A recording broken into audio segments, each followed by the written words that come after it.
The other day, I had a very interesting coaching session with Kapil. Quick background about Kapil. He comes with very high energy levels, very valuable to his organization. He's always in touch with his team, guiding them, inspiring them.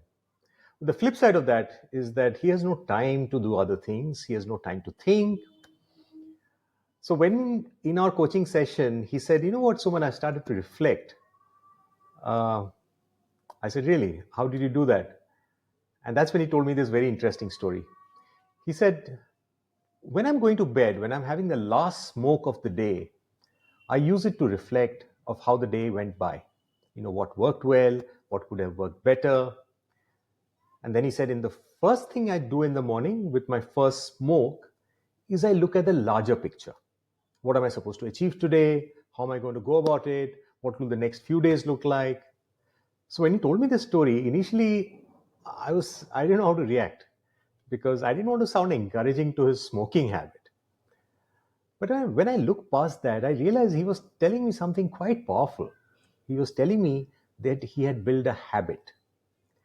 Now, any change, if you want to make it sustainable, we have to look beyond motivation. And the only way to do that is to build a habit. In his book, The Power of Habit, the author, Charles Duhigg, says there is a three-step loop to creating habits. And the three steps are the cue, the routine, and the reward. And the cue is what starts it. It's the trigger that tells your brain to go into automatic mode. And it goes into a loop, this three-step thing, right? And the more you execute this loop, the more it becomes automatic.